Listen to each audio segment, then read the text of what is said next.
daughter this past solstice, and she didn't want it, so I got it.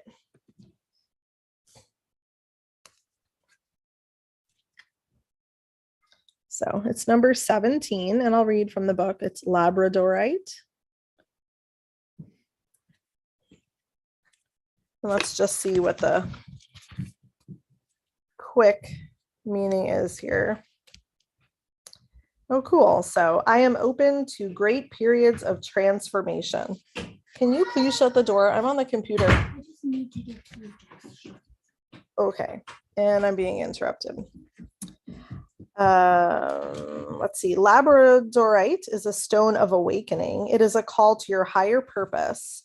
You can no longer put off your destiny in this lifetime. It symbolizes a period of new beginnings to come. Use this time to set intentions for where you'd like to see yourself and plan for the journey ahead. Call on your guides if you feel like you have questions unanswered, so you can make a decision with all of the awareness you need. Now is not the time to rush. I need you to leave right now. Thanks. It is the time to recognize the transformation to come and to prepare yourself to welcome it with open arms. So if you wanted to journal on this later, it would be, how can I prepare myself for change? So that's kind of a cool card for the topic tonight, considering changing direction and following your destiny. I think applies to a lot of the people here and curious about the different ways of doing things in the midwifery world. So take it if it resonates, leave it if it doesn't, and gratitude to this sweet deck of cards for that tonight.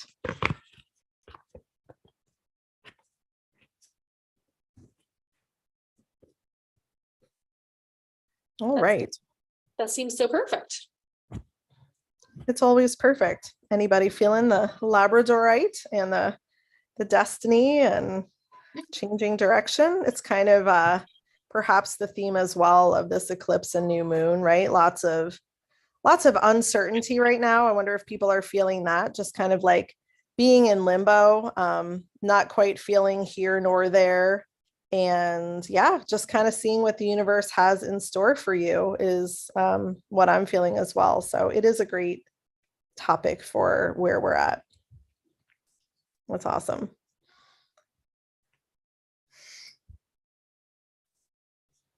People like it. Extreme resonance over here. Very cool. Yeah, it really reminds me, and I wish I can recall where I saw this or who I saw it from most recently. It's not like only one person says this, but this idea of like not getting bogged down in the how, but really focusing on like what you're meant to do and then walking towards that, even if you don't know the how. And I think that's where a lot of people find themselves when they're aspiring to be midwives and wanting to walk that path, and they get kind of caught up in all the logistics and all the what ifs and like, what about where I live and those specifics, instead of focusing on like, no, my soul is telling me this is what I'm supposed to do, and I'll figure out the rest later once I've committed to that.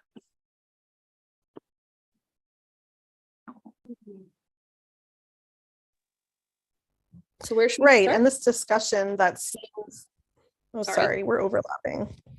Yeah, I was just going to say the discussion around MEAC, I mean, it's really not even that lengthy of a discussion. So really, hopefully, we'll have that and then kind of take the turn into what the possibilities are. If that feels surprising to you tonight, you know, that there is more than one way to do this, that you don't have to go to a MEAC school. A lot of people are usually surprised by that because, like everything in this world, we're taught that there's a way to do things, right? We're taught there's a right way, and there's sometimes there's only one way. So we'll get into all of that. But what about starting with just like the history of our school? Or I don't know, Margot, what are you thinking? We could do that. Where should we start there? Let's see. I guess the short version, just for people who have already heard this story before, to not bore your brains out. like all things, the Indie Birth Midwifery School that we created was created out of a need, a desire from our community. People asking us, when are you going to create a school, or what school do you recommend since you don't have one yet? And it was sort of little by little that we moved that direction. So, we started teaching women about birth. We started doing childbirth education online. We had, of course, lots of podcasts and articles. And then we did our first in-person events. We did some conferences and retreats and some skills workshops for midwives. And again, this kept coming up. When are you going to start a school? And so I think that something really unique about Maren and myself is that we get these ideas that so many other people have, right? So many people have had this thought, like, I should create a midwifery school, and very few people actually do the work necessary to put it into place and to create it. So, I guess that's just like a life lesson I'd love to impart upon people. If you have a cool idea, the only way to get it done is you have to friggin' do it. And it's hard. But there's not like a huge gap between like, oh, I have this idea and then I got it done. It's like, no, that if you have an idea and you want to get it done, you have to start doing it. And so we pretty quickly put that together. And our first cohort, I believe, started in 2017, 16 or 17. Oh my gosh, my brain. And so we've been doing this for a little while now. And just talking about accreditation and that sort of thing, this whole like uber professional continuing education and accreditation like world. When we did our first conference, we actually did do CEUs. We applied for and got CEUs through MEAC, right, Maren? Yeah. And so we like dipped a toe in there, and I'm muting whoever is unmuted. Sorry. Okay. And saw just like how silly it was and how like totally pointless. And basically you just like pay money and you write a bunch of crap down on a piece of paper in the format that they want you to write it down in, and they pretend to look at it, and then they grant you your CEUs. It's just a bunch of BS, and it did attract some people to come to the conference, I think, for those, and to be like, oh, I got my CEUs that I need so that I can renew my CPM. And I'm throwing out a ton of acronyms here, and I hope people are following. If you have questions, post them in the chat. Happy to break that all down more. But I think that was the only time we ever did that, was just that very first conference. And then realized very quickly, like, that is not our style. That is not for us. Like, it's being part of this system that really is a ton of red tape and bureaucracy and isn't making anything better.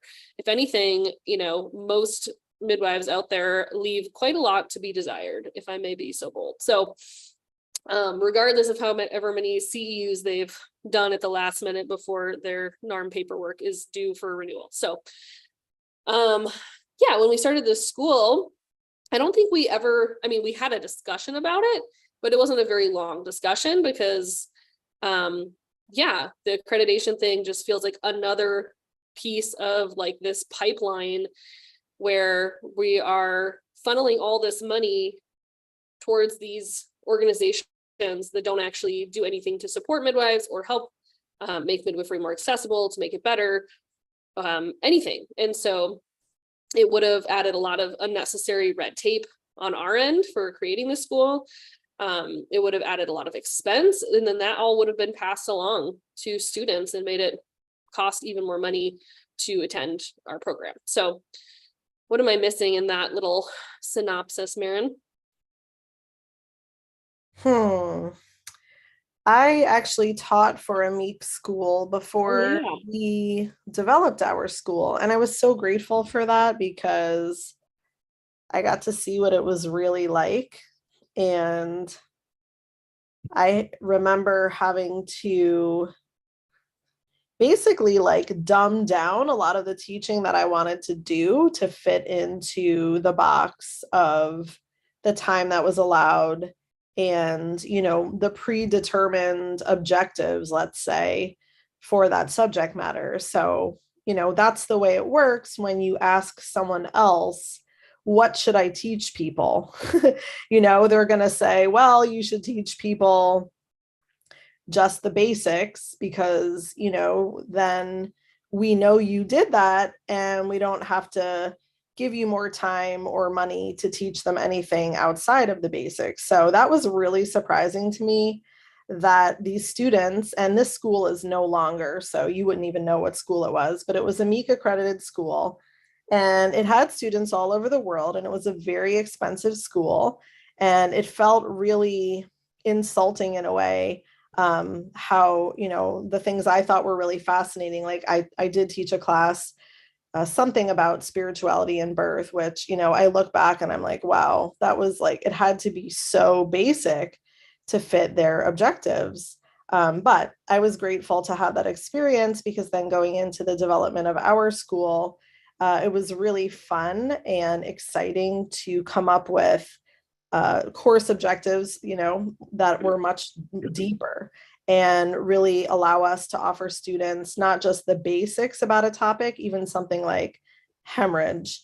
We're able to offer them kind of like this full approach from the emotional, spiritual, mental perspective, as well as the physical, because we've made time for that.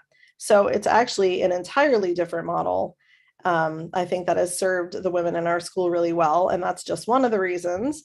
Another reason would be we love seeing their creative projects. We don't grade in our school. So it's not a matter of just like get it done to get it done.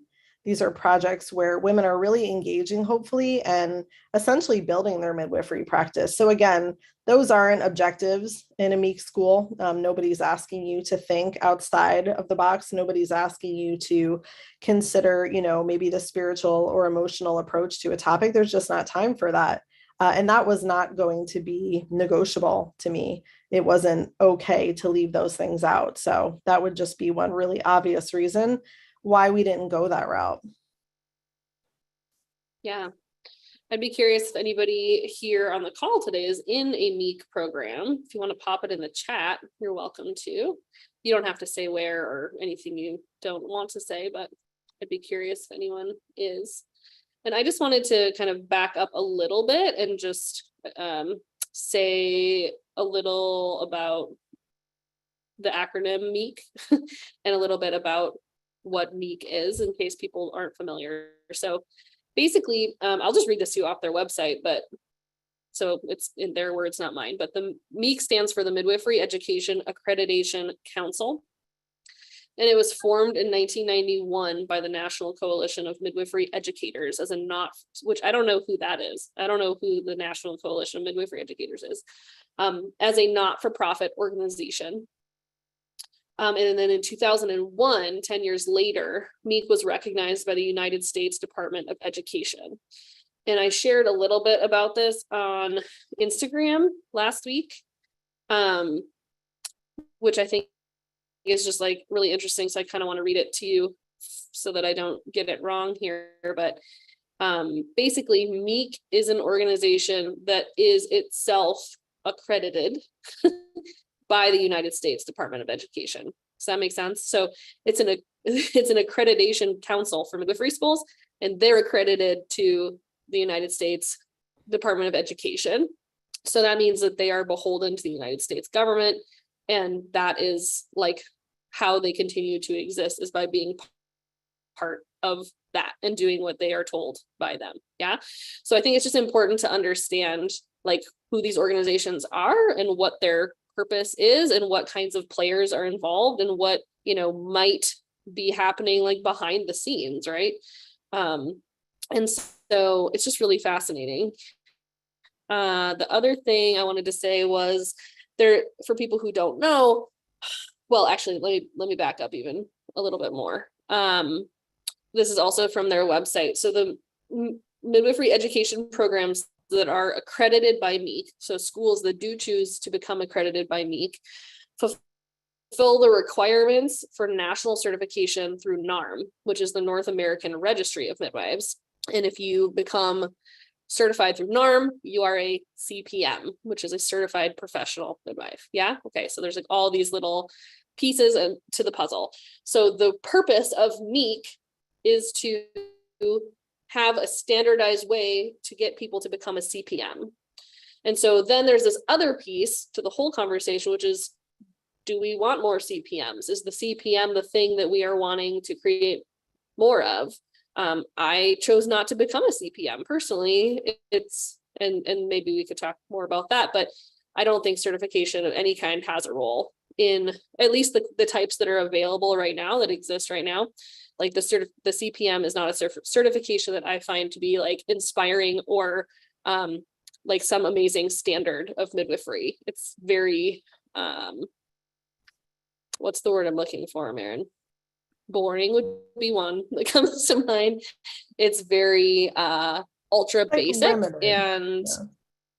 and limited. Yeah. And so for me, it didn't feel like the right choice to, someone else said limited too. Nice. To work really hard and have my trajectory be to satisfy these requirements of NARM to become a CPM and have MEAC like overlooking all of that, right? So if you're getting kind of like a little visual of, I should make a visual. That would be fun next time. So I guess that's another piece, is that by choosing to not be accredited, we're not playing a role in this whole weird ecosystem of like over policing and over certifying and over controlling midwifery, because what we've seen over the last 100+ years is that the process of doing that has nearly made midwives go extinct. Like, we do not have many left. And all of those things that I just mentioned create huge barriers for people to actually doing this work and serving women.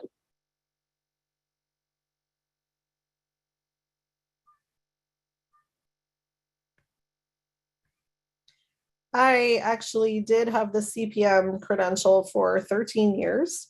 And it's a long story. If you don't know my story already, Margot and I have a book we wrote called Indie Birth, A Story of Radical Birth Love, and that's on Amazon.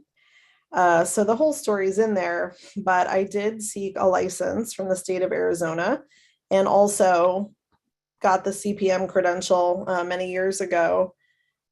And I ended up giving the state license back about 10 years ago. And I have worked on my own openly as a radical midwife since then. So it's very possible. I did keep the CPM. I renewed it, a bunch of times over the 13 years. And then actually it's been almost a year. I didn't renew last June, and nobody ever even checked in on that. I just kind of like went the way of, I don't know, maybe lots of people choose that, but it was very purposeful. I didn't forget to send it in. I didn't like do my paperwork wrong. I just got to the point where it felt like it wasn't useful to me anymore. And I didn't really feel like giving them more money for something I wasn't sure what it was about. One of the questions we get a lot, is, oh, like, don't women care? Or, women are looking for CPMs. And I'm just here to say that, I've been working a long time as a midwife without a license, and now having given the CPM back as well. And no one cares. No one has ever asked me. Experience speaks louder than certification. So does word of mouth. So does, a community base. So I say that because I think a lot of new, women going into this who are new, they have this impression that unless they have the CPM, unless they went to a MEAC school, they'll never get work as a midwife. And then what's the friggin' point? And that is not true. There are women every single day all over the world who are looking for midwives who have not subscribed to that. So, if you have your heart set on it and you really resonate with the beliefs of MEAC and NARM, you should totally do it. But if you're questioning it, or if you just don't quite understand, or you think that's the only way, that's often where Indie Birth comes in, because we're doing it and, our students are doing it. And truthfully, some of our Indie Birth midwifery students do choose to get their CPMs. That's totally up to them. We're not policing anybody on either side of the fence, but just a transparency around what that means. If it means you, again, we'll get to go to births if you'll have clients that come to you. And yes, the answer is yes. You do not need a CPM to work as a midwife. And there's two things that came to mind as you were saying that I want to make sure I say, which is that we should, as a midwifery community, really feel kind of gross about the fact that right now there is one certification, that there's this monopoly. And it was created by people who like kind of didn't even do a very good job. Like, it's sort of embarrassing. I was just talking, we had a bunch of midwives and students over at my house today, and we were talking about like the paperwork involved. So I don't know if anyone here is doing their paperwork to become a CPM, but if you are, I'm sure you know how absolutely awful the paperwork is. And they are so like anal retentive about how every single thing is written down, and it has to be a black pen, and it has to be this. And I remember redoing mine over and over again because I was completing them. I wasn't sure if I was going to do the CPM thing, but I was keeping track as I went. And I remember like redoing them meticulously. And I was just saying to a midwife friend today, I was like, it's 2023. How is this not digital? And how is this not something where like you go to a birth and you come home and you upload, hey, I was at a birth today, and here's some of the information. Here's a picture. Here's a selfie of me with this new baby. I don't know, something to be like, look, I went to a birth. Like, why are we having to document it like it's like 1905 or something on pen and paper, and then keep track for 3 years and send it in for $3,000 for a person to look at, for them to be like, oh, yep, you went to those births. And then they're like, but we might audit you and we might have to look at those charts. And like, when I was a student, I went to births with different midwives, and I was at a birth center part of the time that doesn't even exist anymore. I don't even know where I would get those charts if I got audited in the process of becoming a CPM. So it's just like so embarrassing that this is the way it looks. Like, someone smart or a group of people who were smart would be doing a better job. And so that's again where it's like, why would I pay all these not smart people a bunch of money to tell me that I'm qualified? Like, why would I need to prove myself to them when they can't even figure out how to like accept paperwork in a smart way?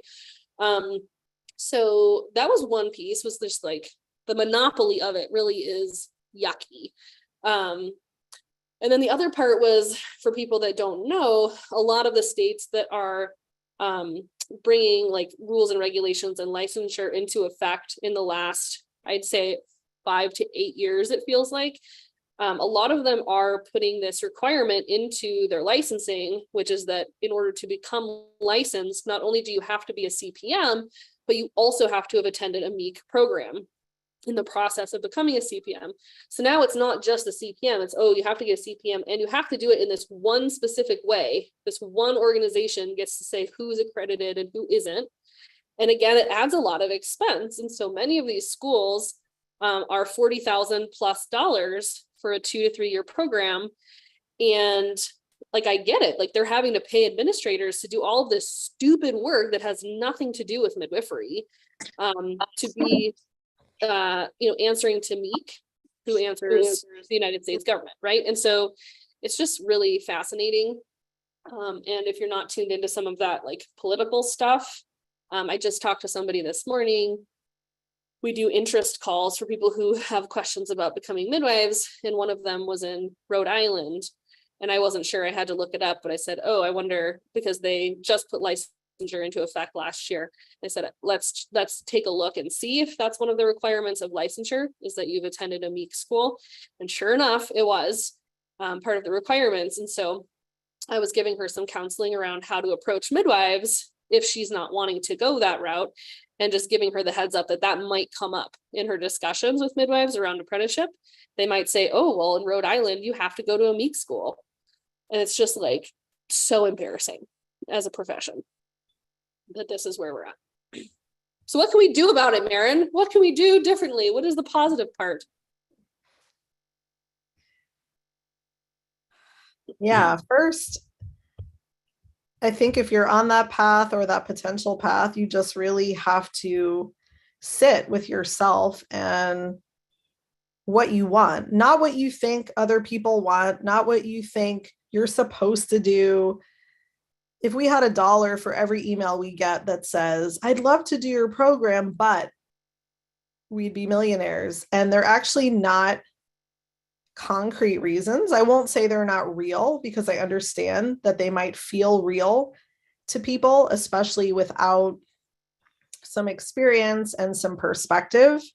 By the way, we have a beginner's guide to radical midwifery. So if you're like not even knowing what we're talking about or how our school is different, that's a great course. It's a pay what you can course that we offer. So make a small donation, take the course, and you'll know more about the difference between all of these different ways a midwife can look. So that's the first step, is to figure out what the options are, not just what you think they are. If you're here, I'm guessing you're open to more options than one. So take our course, lots of great stuff in there, licensing history. If you don't know the history of licensing, the history of midwifery in general, you don't have to be a historian or a history buff even to very clearly see, again, the patterns like Margot was speaking of. So it's really hard, as someone that does know that, as people that know that, we see the states that are coming to licensing that are newer, even here in Kentucky, and we were in Hawaii in the winter. It's really hard to watch it happen because it's the same story everywhere. It's not going to be different. It's not giving women more options. It's not making better midwives. It's not. And that is not going to change. So I feel like if you're interested, you must first understand that, because one of the arguments often is like, oh, well, like I can't do anything different. Like I live here and here's how it works. There are always other options. There are always other choices. So that's what we're about largely, is not telling anyone what to do, but showing you how we live it, how we have done it for a long time.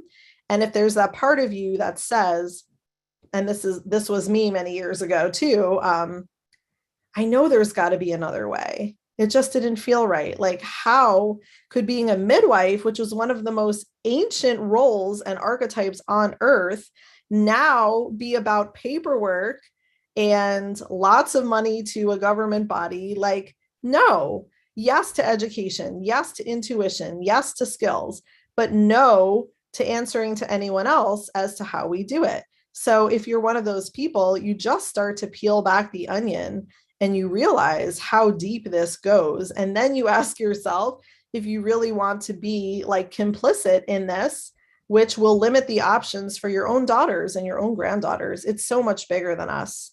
It's not just this little thing that's happening.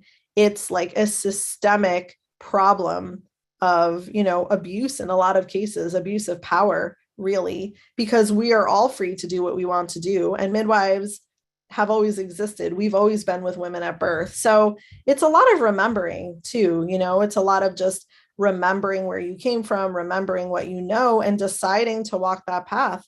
And that's what we support women in. That's what our school is about. That's what our doula program is about. These are the women that know how it could look and they're not into it. And I really, really honor that. It's not always the easiest walk, but if that's what your soul is telling you to do, there is no other way.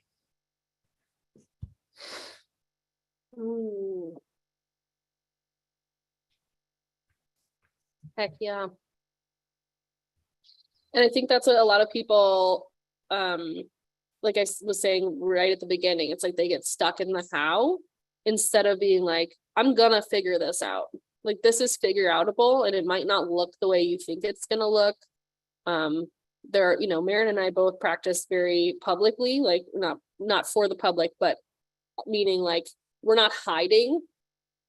But there are people who feel like that's the only way they can do it, and they are doing it that way too. And so there's that. I mean, there's people call themselves different names. People serve different communities. Some people only serve people in their church. Some people only serve people in their neighborhood. Some, you know what I mean? Like, there are so many ways that this can look. And I think it just takes starting, and you'll figure it out as you go. And it changes all the time, Margaret said, I absolutely love this. I saw you nodding along over there. We'd love to talk more anytime. Like I said, we do midwifery interest calls. We have the beginner's guide to radical midwifery. I posted the wrong link first, but that's also a good link. to other stuff. And then I posted the correct link second. And our platform, our social platform, which houses all of our courses, including that one, is a really great place to ask questions and connect more to. And there's a few questions coming in, and please, I would encourage you, if you have questions, definitely ask them over in the chat. And if we don't get to them, like I said, just post them on the social platform and we can talk through some of them there. But definitely now is a good time, I think, for questions. Do you think so too, Maren? Yeah, I'm also posting the link to an in-person retreat I'm going to do in October on Oahu. And we've done this one before, but it's called Answering the Call to Radical Midwifery. So for women here that want to sit in person in circle with me, I'll be doing that. And it's 2 days with these in-depth topics, I mean, not MEAC per se, but like, what's stopping you? And I already see questions here about how do you navigate relationships, right? Like there are things people need to know before they take this step. And so that's the point of that retreat, to sit with you personally. And it's limited, we limit it to a certain number of women.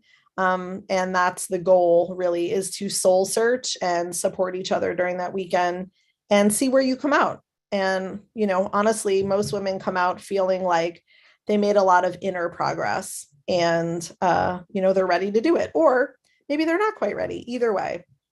But there are a lot of topics there that will be discussed, and some of them here tonight about, this idea of legality. And I say idea because I don't really subscribe to it, but it's an easy way for people to just feel like they can't. And so I'm not criticizing the question, Layla, about what about if I live here, but that's the question we get like every day. It doesn't matter where you live. This is the path for you, if it's the path for you. And it's maybe a long road and you need to figure out how exactly that works, but it is certainly possible.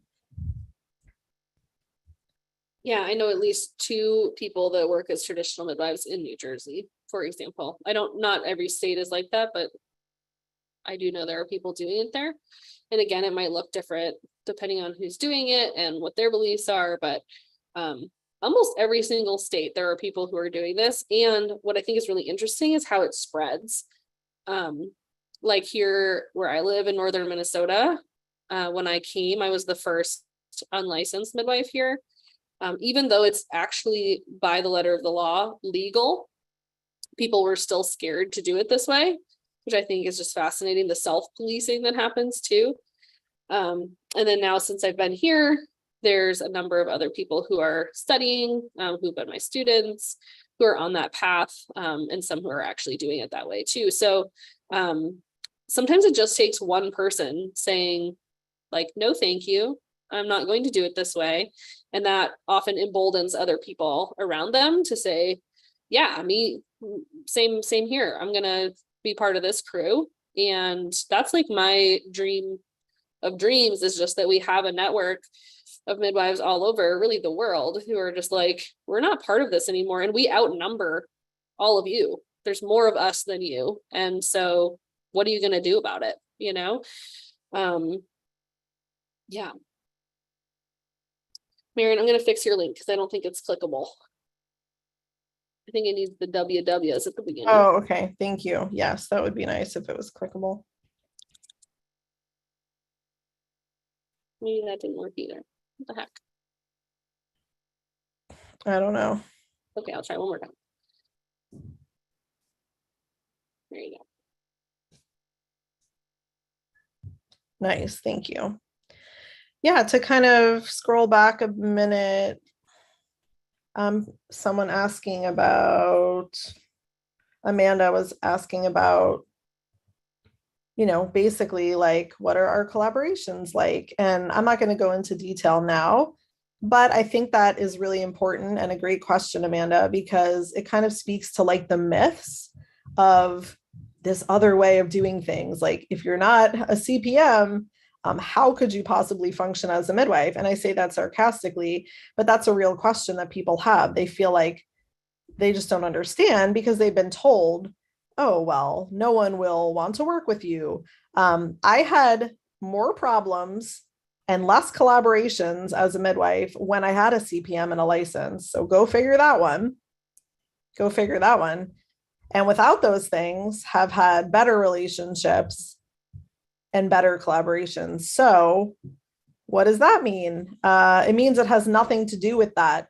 Doctors, hospitals, they don't really care what you are generally. If you're a midwife, they don't know what a CPM is. They don't know what MEAC is. So, making relationships and collaborations really comes back to you as a person, which is how it should be, and your integrity as a person, which is how it should be, and how you serve your community, which again is how it should be. So, yeah, just another myth around if you're not a CPM, you must really fill in the blank there. Mhm. Yeah. And I wanted to point out too, not to pick on you, Amanda, but you said in the extremely rare occurrence, if you need to send them to the hospital, it's actually not extremely rare. It's fairly common. And so this is a good question and something to definitely sit with and think about. And I think a lot of self-work around like your relationship with authority, quote unquote, and with doctors in the medical system in general is really important. So that you're not bringing any baggage or anything into that space, if at all possible.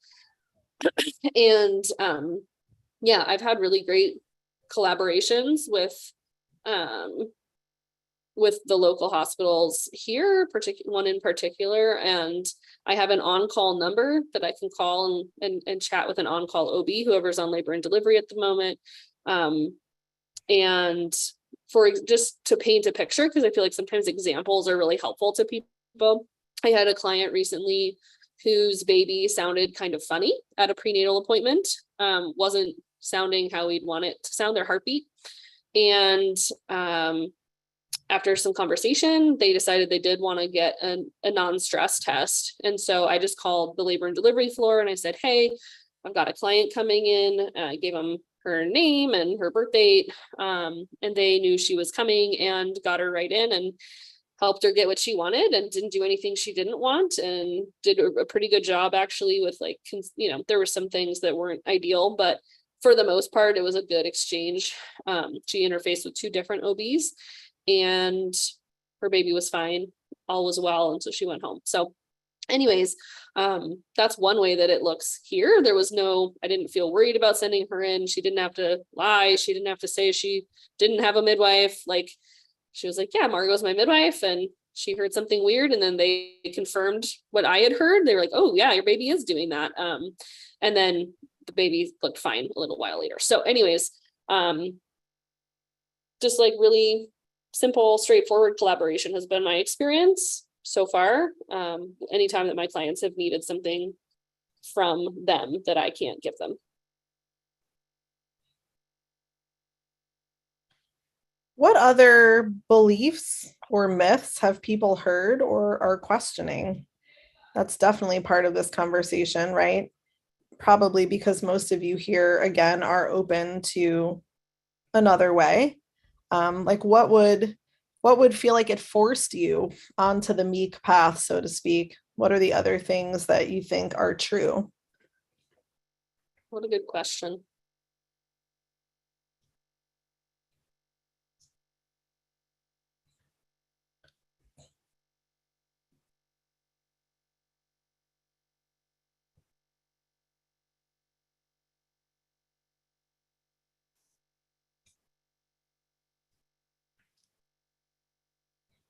What do you hear others speak on as far as the ramifications of not being licensed or credentialed?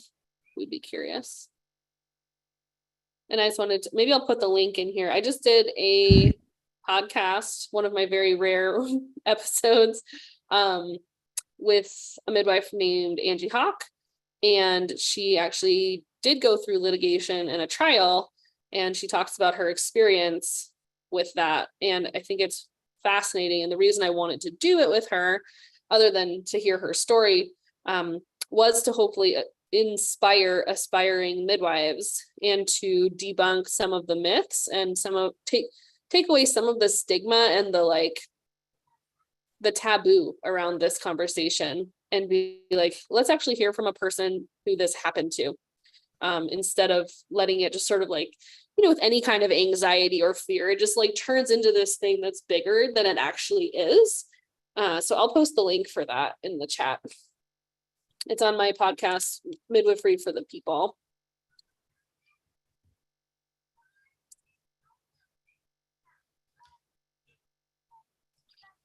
Ooh, people talk about money.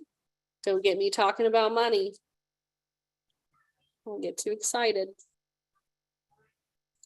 I think you can make a great living as a midwife. And I won't say too much more about that, but maybe I'll post a few links to some money articles. Yeah, and I appreciate the responses, and I'm not surprised by them. They're exactly what we hear all of the time. And I think we actually have one of these Zoom calls later in the year that is purely about this persecution wound that many women, all women hold, because it would be, yeah, it wouldn't feel good to like just take a minute and be like, oh, you're not going to jail, forget it. Like, it's a deep thing that we hold. So we'll unravel that at that Zoom. And in the meantime, there are resources in the Beginner's Guide to Radical Midwifery around this. And once again, the in-person retreat in October, we spend a good chunk of time on not just persecution, this idea that we have to please someone else, or that we have to be good girls, or that someone's coming for us if we don't follow a rule. Like, it's a really cool and in-depth conversation. So if you're having those things come up, you're obviously not alone. And I would encourage all the self-inquiry in all the ways there. But just to kind of like debunk it for the moment, I would say it also doesn't matter if you have a CPM or went to a MEAC school. It doesn't really matter if that's your path. So I think that's a myth that's been placed onto women that choose to work outside of the system to scare us. That's the number one thing we hear. And, a lot of us have children, or maybe we have grandchildren or whatever it is. So, that's the number one thing we hear. I don't want to go to jail. And it's like, whoa, there is a lot of space between where you are right now and that. However, projecting that into your future is very powerful. So a lot to, unravel there, and we're here for it. That's one of the things that stops a lot of women. But on the other side, if you were to not unravel that and just go to a MEAC school, get your CPM, do you think that fear actually goes away? It doesn't. So it has to be unraveled no matter what. And then you'd probably be in a better place to choose really intentionally. So choosing for fear or from fear, I don't know, wouldn't be my recommendation personally.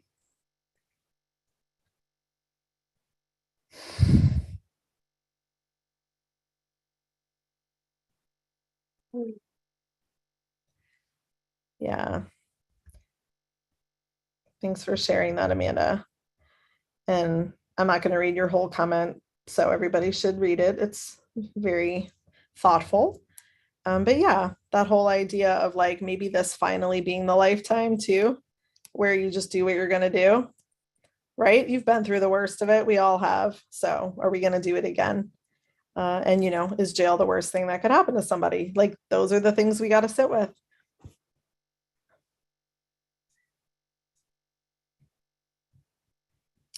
Lexi, that's also a really great question, just about midwifery and marriages and relationships. I don't know that I have the short answer to that one either, but I think typically we've allowed midwifery to become a self-sacrificing profession. And I say profession even loosely, but no matter what you call it, a calling, a profession. Is it, self-sacrifice? Are we martyrs? Are we saving women from something? And these are all questions we ask our students, our doula students, our indie birth midwifery students before they even get started in our program, to really think about why they're here. Why is this the path for you?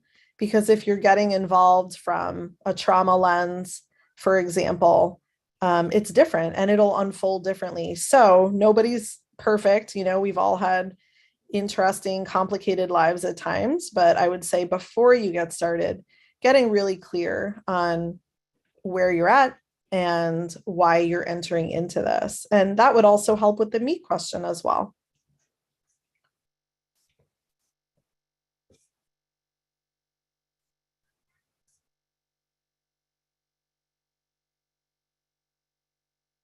I wanted to just touch on Jessica's comment up above.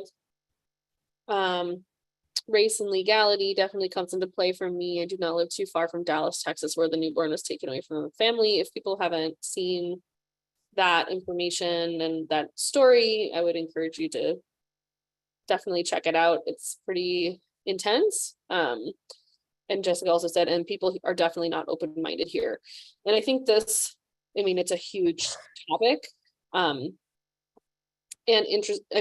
just a little bit about my background. Before I started apprenticing with Marin, I was in a graduate program studying applied criminology. And this was like the area that I was focusing on was the criminalization of midwives and also of mothers making choices that went against medical advice, AMA. That's what I was studying most recently before I was like, actually, I just want to be a midwife and help people for real, not just be an academic. And yeah, so I don't want to get the details of the story wrong, but basically a newborn was taken away from their family because they, I believe, had refused to do the Billy lights for this baby who had jaundice, I think, if this is the same story that you're talking about, Jessica. And I think it really just speaks to, well, one, I believe the midwife, as I understood it, was licensed. So there's that. I've seen people saying things like, oh, can you imagine how bad this would have been if she was unlicensed? I don't think it actually would have been different. I think obviously there were racial factors at play. And also just this going against medical advice piece is huge in our culture in different pockets of the world. And so I think it really brings up that we need to, in addition to being good midwives, we as a midwifery community need to be good organizers and understand that we have to stand up to the system. And oftentimes we don't even know when that might be. I'm sure this family and this midwife didn't think like, oh, this week I'm going to need to figure out how to rally people and like help someone get their newborn back. And so I think it's just important to know that those things do come up and to have as much of a system in place as possible so that we can help each other and just show the system that like we're not going to play by the rules anymore and this is not okay. Did someone post a link? I could definitely find one and post it here if people want to read about what's going on there. I feel like that's all I wanted to say about that, but yeah, that this, I guess my point is that this work is political. It's not just this like, I'm a midwife and I check the boxes and move on. Like it's spiritual, it's political, it's emotional, it's physical, it's all of the things. And oh, thank you for posting those links, Carly and Jessica. And when I think that's part of the plague of licensure is that it sort of strips all of those things away. And it's like, look, midwifery is just physical. It's just this little neat box that you see on episodes of Call the Midwife. And that's it. It ignores that it's revolutionary.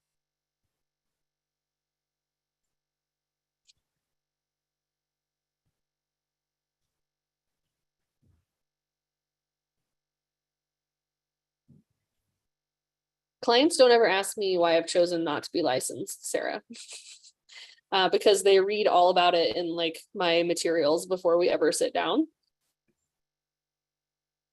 And if they don't like that, we don't get to the part where we sit down usually. And I would take that a step further and say women actually seek out this kind of care. It's not this big old accident that they wind up interviewing us as their midwife. They have done the work and maybe they've been super traumatized and other experiences, right? There's lots of reasons why people start to question mainstream beliefs. And unfortunately, medicalized midwifery as we know it, even home birth midwifery, is questionable and brings in lots of questionable things. So even if someone gets wise to the fact that a licensed midwife will have to decline them care if, or transfer their care if they get to 42 weeks, like there are lots of women waking up to this. It's not a secret anymore. So these old days of like, oh, maybe don't trust a person without a license. Like, honestly, times have changed, people. Like in the last 2 to 3 years, so many people, right, are coming out of their sleep around who can be trusted and who cares about your body and all of those things. So more than ever now, women are actively looking for midwives and, you know, maybe other people, doulas, etc., to support them without being bossed around or told how they have to do things. And licenses are a problem when it comes to that. So midwives that choose licenses can and are often very beautiful people that care about women and babies. It's not a personal thing. It's that they have chosen allegiance to the government over the family in front of them. And as families get wiser to that, they seek other options. So yeah, it's the opposite, Sarah, of that question. It's the opposite. It's people actually looking for someone that works the way we do, and, you know, potentially looking for people like you eventually who will work the way you do, where you live. It is very much needed.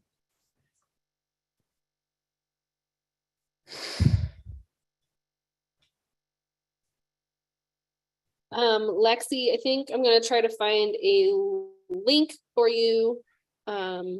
We have talked a lot about apprenticeship other places and we're at time, but there are typically, yes, the answer is yes. There are CPMs who are willing to take on students knowing that they don't go to a MEAC school.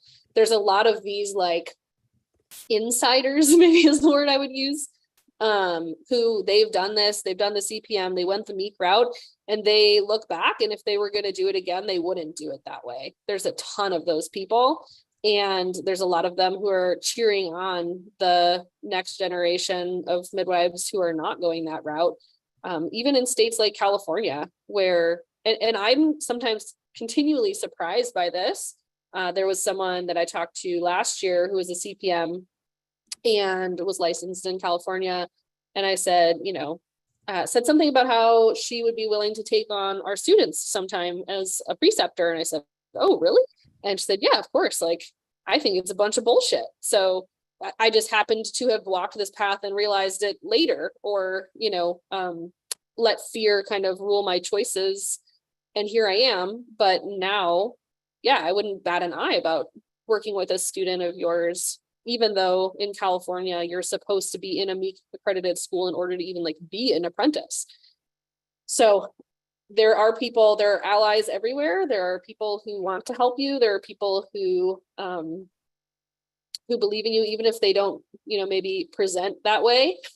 So hold on to your hope and be open-minded. And I'll post a link, Lexi, to one of our more specific apprenticeship chats. Yeah, apprenticeship is a huge topic. I'm sure we have a call eventually. There is an entire, you know, portion of the school devoted to apprenticeship. Our students are constantly wanting to talk about apprenticeship. So, you know, that's a continuing topic of discussion, especially for students that are already in the school. And we are as supportive as we can be with that. We know midwives all over the world, and, you know, eventually we'll have our own indie birth place for people to come and learn at. That is in the works.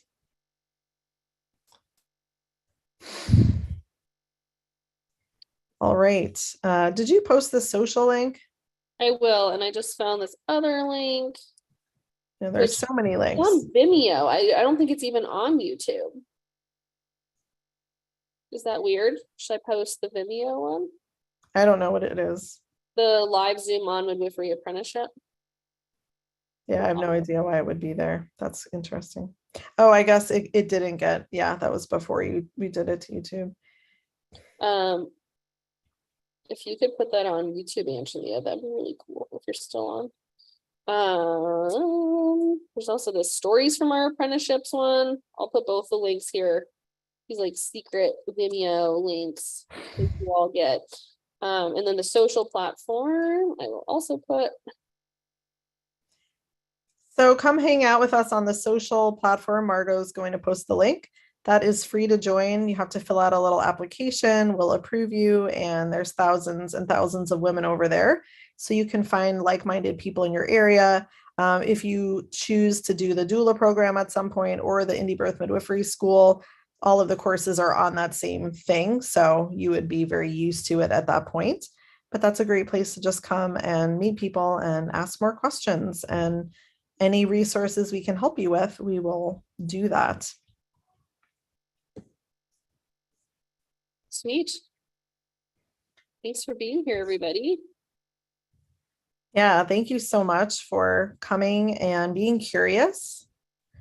Wishing you a happy new moon and partial eclipse and all of that good stuff. We will see you back here in 2 weeks for the full moon. And this video is available on the YouTube channel, Indie Birth YouTube channel. So you have to find the live tab though. There's lots of birth videos there as well. Find the live tab and you'll be able to watch a replay. Thanks everybody. Have a good night. Good night.